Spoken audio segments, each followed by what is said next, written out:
This week, I'm going to be talking about fundamental matrices and repeated eigenvalues where we do not have n linearly independent eigenvectors.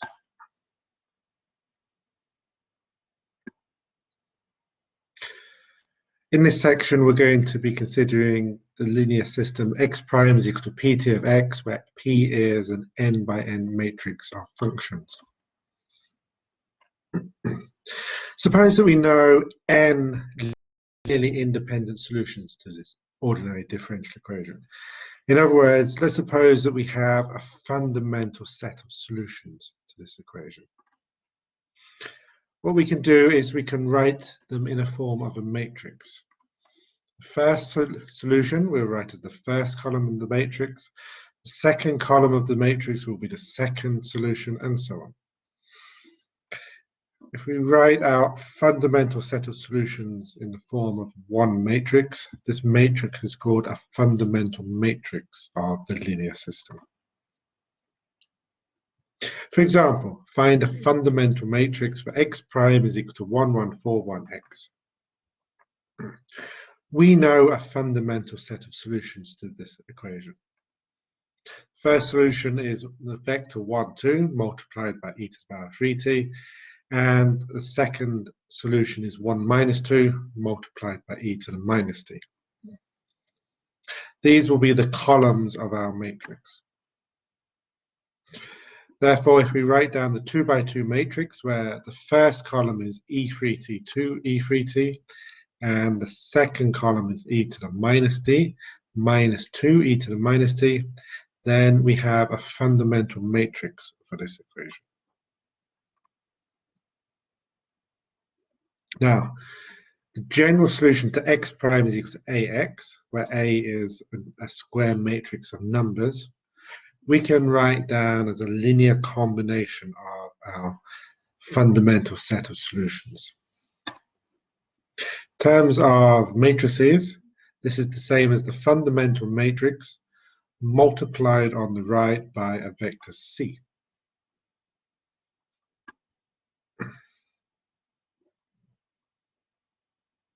If we have an initial condition, let's say our initial condition is x at time t0 is equal to the vector x0, then this equation becomes fundamental matrix at time t0 multiplied by the constant vector c is equal to the initial condition x0.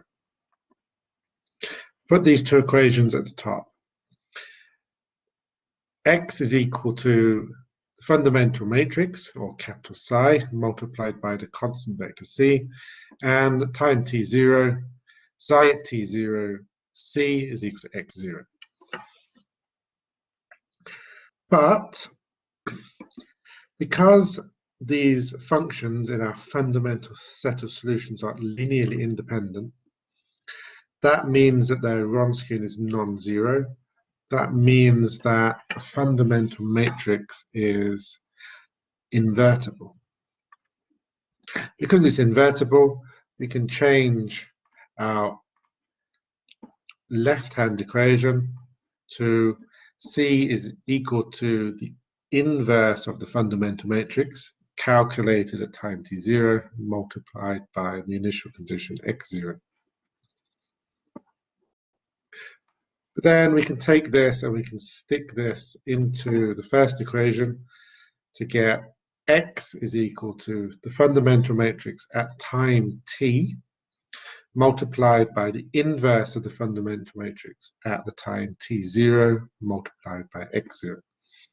We have general solution to all of the initial value problems of this form.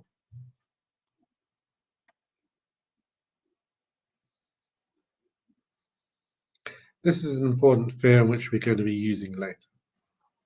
Suppose that we have a fundamental matrix for our linear system. Then the fundamental matrix also solves this differential equation. In other words, if psi is a fundamental matrix for x prime is equal to px, then psi solves psi prime is equal to p psi. I'm going to leave the proof of this theorem for you to do. It's one of the exercises in my lecture notes. It's a theorem we're going to be using later.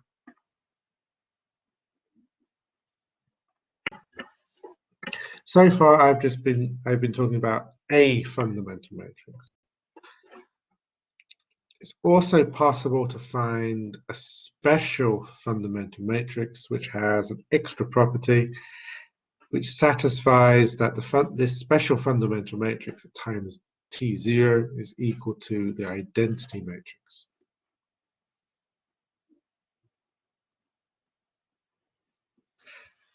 Notation. We're going to use capital Phi for the special fundamental matrix, and if we just have any fundamental matrix, I'm going to use capital Psi. Consider this problem again. Consider x prime is equal to 1141x. Find the special fundamental matrix which satisfies phi of 0 is equal to the identity matrix.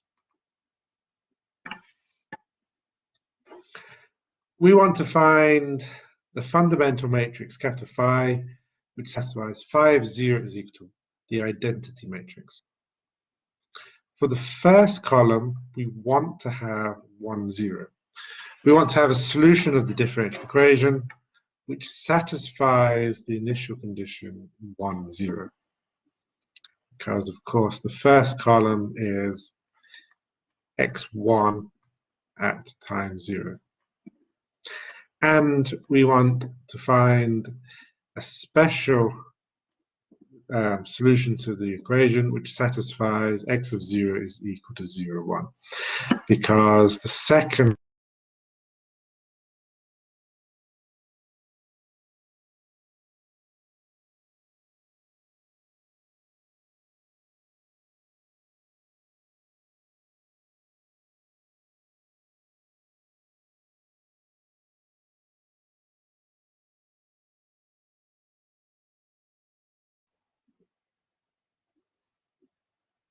Let me say this again.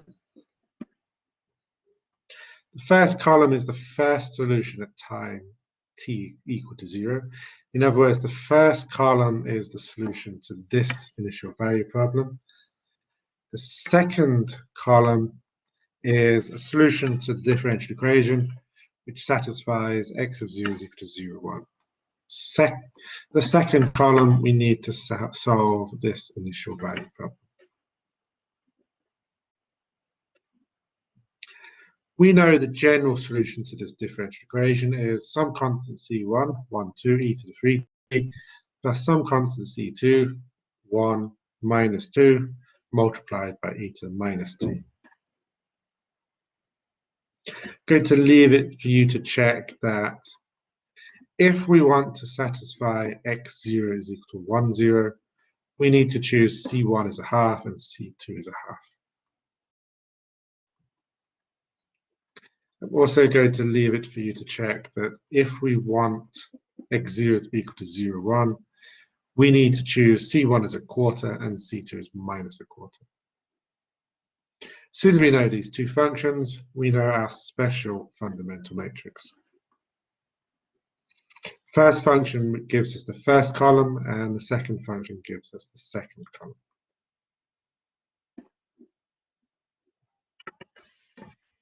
Next idea. What is e to the power of matrix A multiplied by t? Why am I interested in this?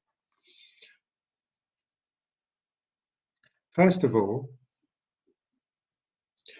let me remind you that the solution to x prime is equal to ax is a number x0 multiplied by e to the power at. And of course, we have a formula for the exponential function from first year calculus. We can write this as a power series.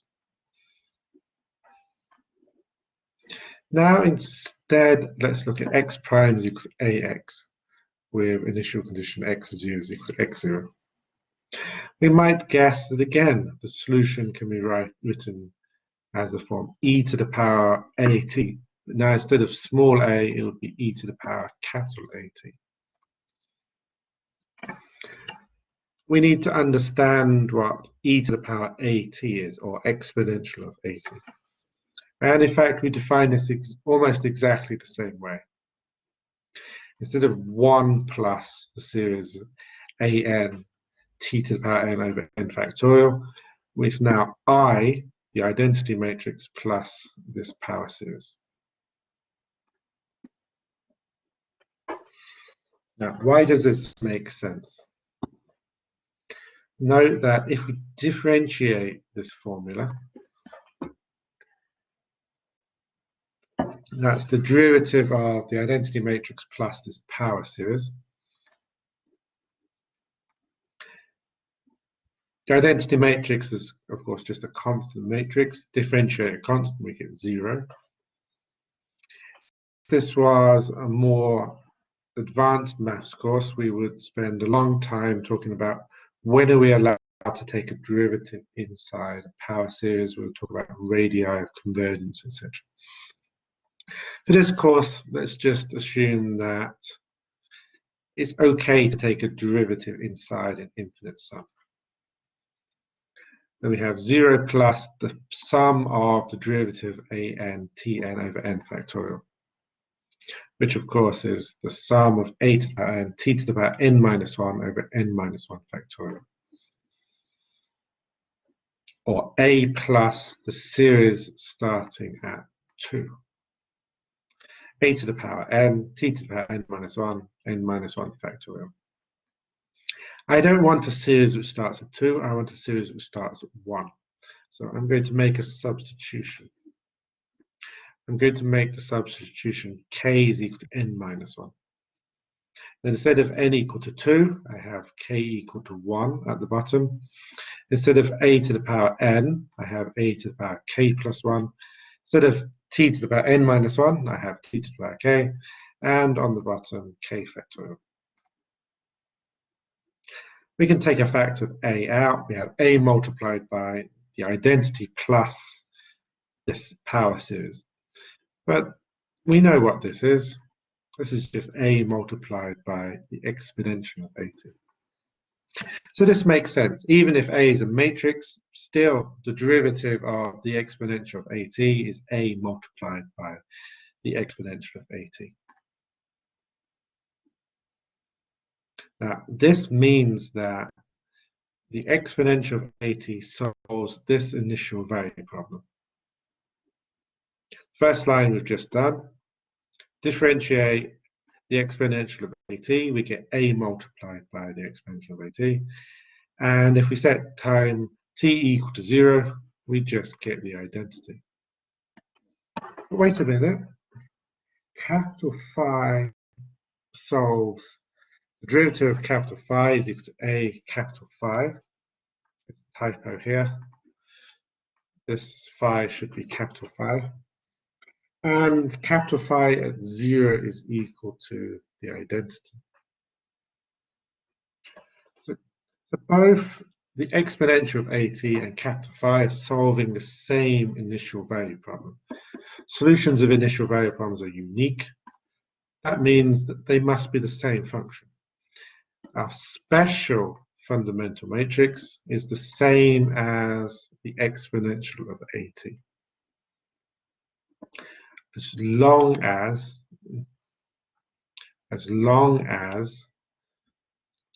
the initial condition is at time 0.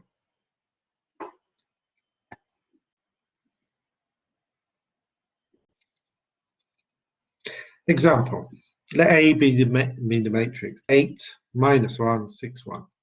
Find the exponential of AT. We've previously found the general solution to this, to the equation x prime is equal to ax. We're going to use this to find the exponential of AT. We need to satisfy x0 is equal to 1, 0. I'll leave it for you to check that we must have C1 is 6 over 5 and C2 is minus 1 over 5. And we also need to satisfy x0 is equal to 0, 1. I'll leave it for you to check that we must have C1 is minus 1 over 5 and C2 is 1 over 5. That gives us our two functions. This green function will be the left column, and this orange function will be the right column.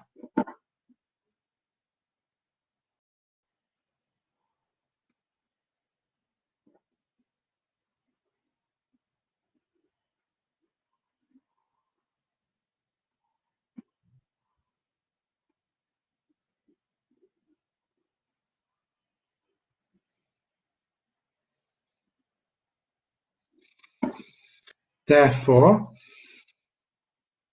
the exponential of AT, which we're trying to find, is the same as the special fundamental matrix. Right column is this orange function.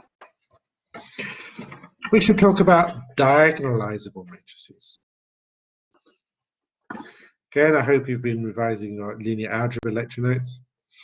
If D is a diagonal matrix, then it's easy to calculate the exponential of dt. We simply have, and you can check by, because you know how to calculate powers of diagonal matrices, we just have a diagonal matrix where the entries on the main diagonal are e to the r1t, e to the r2t, e to the r3t, etc.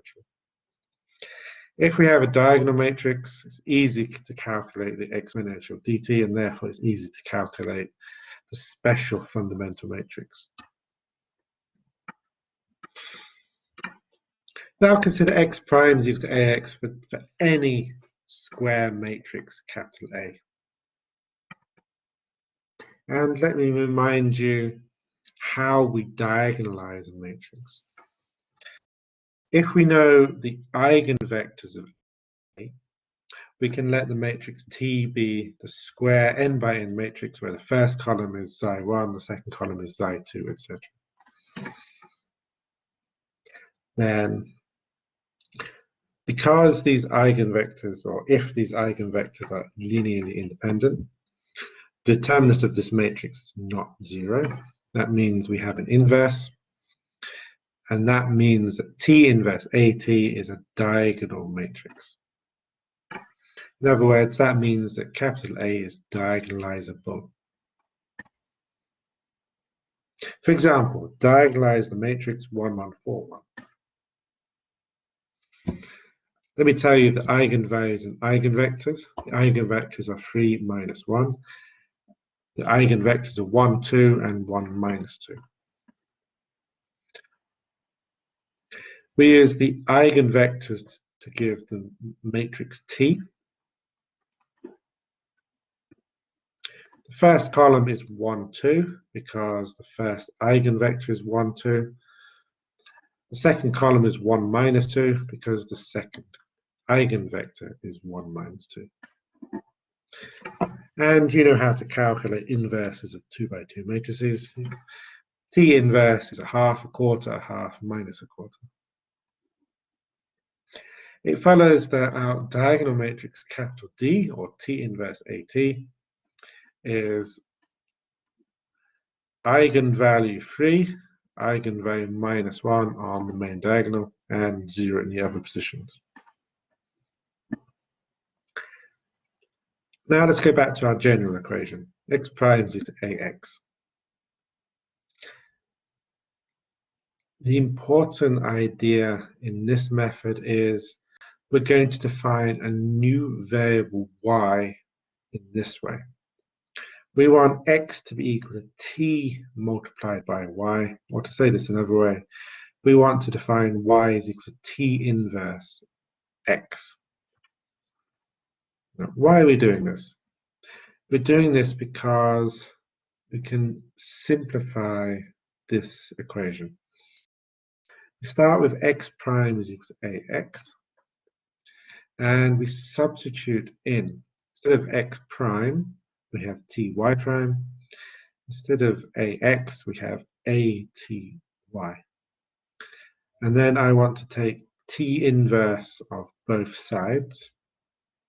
to get y prime is t inverse aty or dy.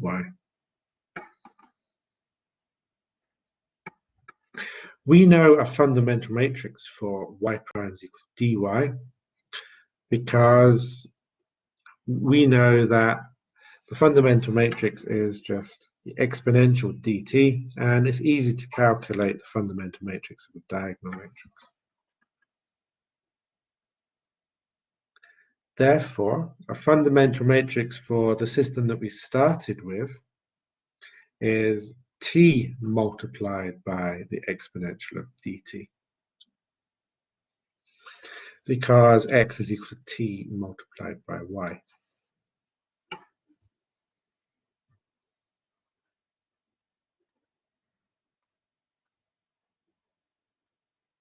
Let me say that again. Because x is equal to ty, our fundamental matrices are also connected using the same formula. Our fundamental matrix for x prime is equal to ax, or xi is equal to t multiplied by our fundamental matrix for y prime is equal to dy. For example, find a fundamental matrix for x prime is equal to 1141x.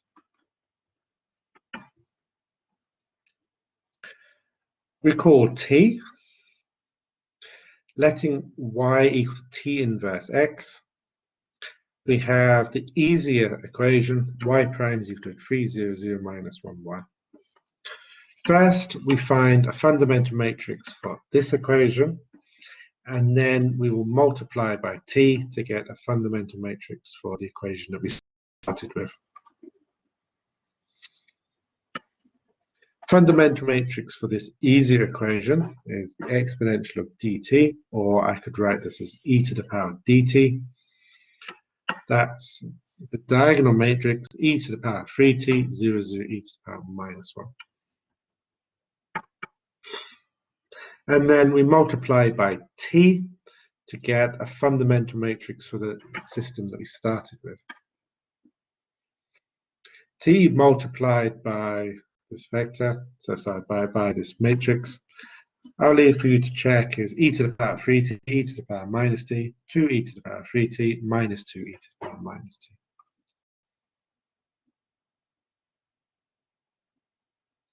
Our second idea this week is the idea of repeated eigenvalues for matrices which do not have n linearly independent eigenvectors. For example, find the eigenvalues and eigenvectors of 1, minus 1, 1, 3. We can calculate that the eigenvalues are 2 and 2. 2 is repeated. And we can calculate that the only linearly independent eigenvector is 1, minus 1. We do not have 2 linearly independent eigenvectors for this matrix.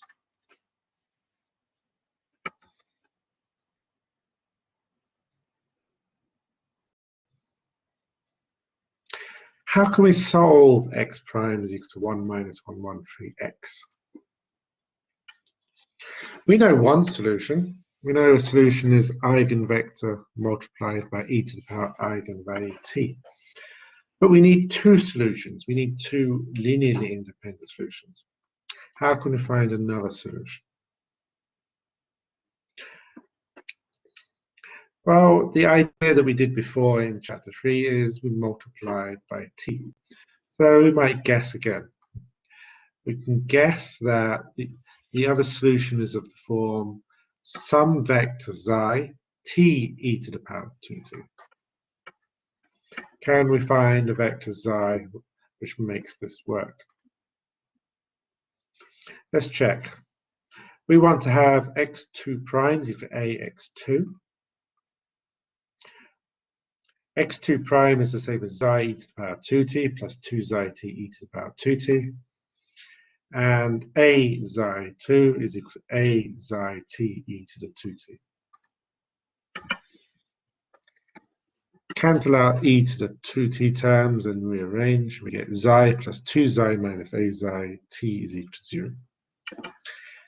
We would need this to be true for all t. For example, we could set t equal to 0. We would have xi equal to 0. And for all of the other values of t, this term must be equal to 0.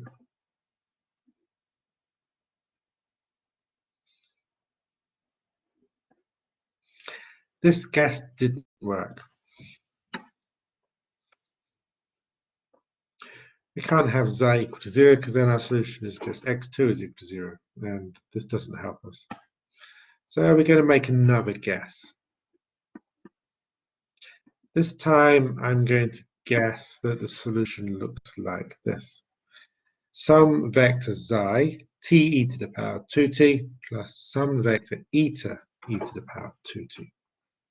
Can we find vectors xi and eta, which makes this work? Let's do the same thing. Start with the equation. Differentiate our function to get xi e to the 2t plus 2 xi t e to the 2t plus 2 eta e to the 2t. And multiply our function by a to get a multiplied by xi t e to the 2t plus eta e to the 2t. Cancel out all of the e to the power 2t terms and rearrange. We get this. This must be true for all t. For example, if we set t equal to 0, first term disappears. The second bracket must be equal to 0. If the second bracket is equal to 0, then that means the first bracket must also be equal to 0. So we have two equations that we need to satisfy. We need a minus 2i xi is equal to 0. This looks familiar. This is just the equation for an eigenvector. And we also need a very similar equation. A minus 2i eta is equal to xi. We put these up top. Clearly, from the first equation, xi must be an eigenvector. So clearly, xi must be 1 minus 1. Then we use the second equation. The second equation becomes minus 1, 1, 1, eta 1, eta 2 is equal to 1 minus 1, which implies that eta 1 plus eta 2 is equal to minus 1. So eta must be of the form k minus 1 minus k, or 0 minus 1 plus k 1 minus 1 for some k.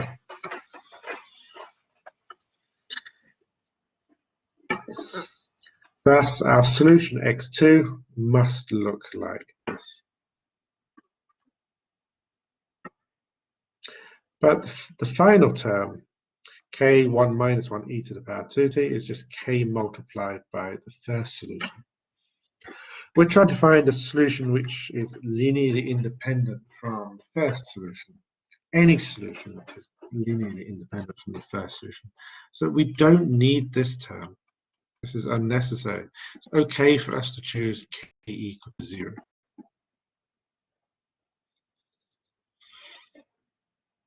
So then our second solution becomes 1 minus 1 t e to the 2t plus 0 minus 1 e to the power 2t. And then we can write down the general solution to our linear system. C1 x1 plus C2 x2, or C1 1 minus 1 e to 2t plus C2 multiplied by the second function 1 minus 1 t e to the 2t plus 0 minus 1 e to the power 2t. Now another example. Find a fundamental matrix for x prime is equal to 1 minus 1, 1, 3 x. Then find the special fundamental matrix capital Phi, which satisfies capital Phi of 0 is equal to the identity matrix.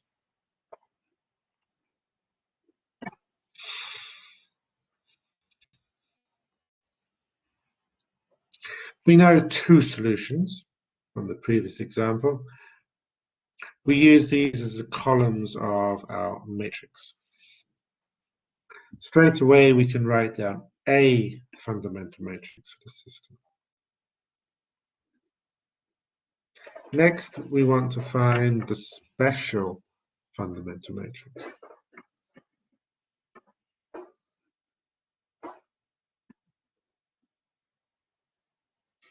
Special fundamental matrix we can write as capital phi of t, or the exponential of at. And this is the same as capital psi of t multiplied by the inverse of capital psi at time 0.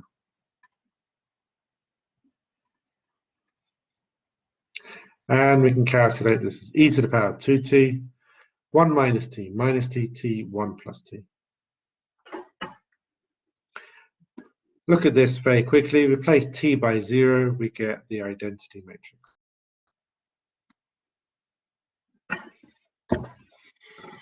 Before I go on, let me remark. To solve a problem like this, which has two repeated eigenvalues but only one linearly independent eigenvectors, there's two equations we need to remember. The second solution is of the form xi t e to the power rt plus eta e to the rt, where xi is an eigenvector and eta satisfies the equation a minus ri. Eta is equal to xi. We have a name for a vector like eta. Eta is called a generalized eigenvector of A.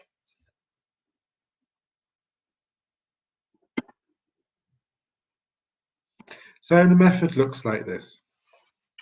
If we have two repeated eigenvalues but only one linearly independent eigenvector, this is what we need to do. We need to find the eigenvalues in the eigenvectors, and then we can write down the first solution. First solution is easy, psi e to the power rt. Step 3, we need to find a generalized eigenvector eta. Find eta, we use the equation a minus ri, eta is equal to psi. And then as soon as we know eta, we can write down the second solution, xi t e to the power rt plus eta e to the rt. For example, let's solve this initial value problem. X prime is equal to minus 5 over 2, 3 over 2, minus 3 over 2 at half x, with the initial condition x of 0 is equal to 3 minus 1. This matrix has only one repeated eigenvalue. The eigenvalue is minus 1, and there's only one linearly independent eigenvector. For example, we can take the eigenvector 1, 1. First solution is easy. The first solution is 1, 1 e to the power minus t. Next, we need to find a second linearly independent solution. We need to find a solution of the form xi t e to the power minus t plus eta e to the minus t, where xi is 1, 1 as before, and eta is a generalized eigenvector that we need to find.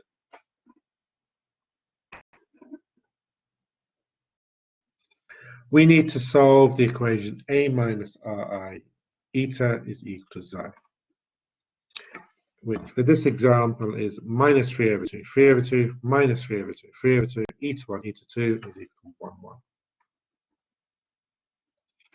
Which gives us the equation minus 3 over 2, eta 1 plus 3 over 2, eta 2 is equal to 1. Or minus eta 1 plus eta 2 is equal to 2/3. We can choose any vector eta which satisfies this equation. Just to make things nice and easy, I'm going to choose 0 for the first one, and then it's easy to see that eta must be 2/3. Before we go on, let me remark that we don't need to find every generalized eigenvector. Every generalized eigenvector we could write as k xi plus 0 2/3. But because we already have the first solution, xi e to the rt, we don't need the k xi bit. So it's okay to choose any k that we want, and I've chosen k equal to 0, which gives 0 2/3. So now we have our eigenvector and we have our generalized eigenvector. We can write down the two solutions. The first solution is eigenvector e to the power eigenvalue t. The second solution is eigenvalue t e to the power eigenvalue t plus generalized eigenvector e to the power eigenvalue t. And then we know the general solution to this linear system. All that's left is to satisfy the initial condition. We want x of 0 is equal to 3 minus 1. And I'll leave it for you to check that we must have C1 is 3 and C2 is minus 6. Then we can write down the solution to the initial value problem, and we can simplify this to 3 minus 1 e to the power minus t minus 6 multiplied by 1 t e to the power minus t. Another example, solve x prime is equal to 1 minus 4, 4 minus 7x, with the initial condition x of 0 is equal to. Let me tell you the eigenvalue is minus 3, and this is a repeated eigenvalue. There's only one linearly independent eigenvector. Again, it's 1, 1. There's no reason that it's always going to be 1, 1. It isn't always going to be 1, 1. It's just a coincidence that these two examples have this eigenvector. As soon as we know the eigenvalue and the eigenvector, we can write down the first solution. Next, we need to find a generalized eigenvector, eta. So we start with the equation a minus ri eta is equal to xi. First, that's 4 minus 4, 4 minus 4, eta 1, eta 2 is equal to 1, 1. Or 4 eta 1 minus 4 eta 2 is equal to 1, or minus eta 1 plus eta 2 is equal to minus a quarter. We can choose any vector which satisfies this equation.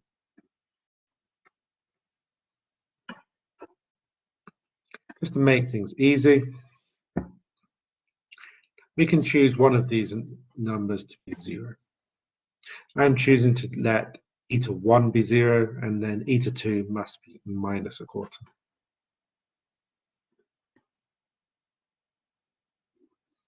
We know our eigenvalue, we know our generalized eigenvalue, so we know our eigenvector, we know our generalized eigenvector, so we can write down the second solution. As soon as we know our two solutions, we know our general solution to the differential equation. All that's left is to find the constants C1 and C2. I'll leave it for you to check that we must have C1 is 3 and C2 is 4. So then we know the solution to the initial value problem is 3 multiplied by 1, 1 e to the power minus 3t plus 4 multiplied by 1, 1 t e to the power minus 3t plus 0 minus a quarter e to the power minus 3t, which we can simplify a little. I choose to write this as 3 plus 4t, 2 plus 4t multiplied by e to the power minus 3t. Quickly check, if we replace t by 0, plus 4t's disappear, e to the minus 3t is just 1, we end up with the initial condition 3, 2. So yes, this is correct. And this is the end of this video. Next week is our final lecture. I shall be talking about non-homogeneous linear systems.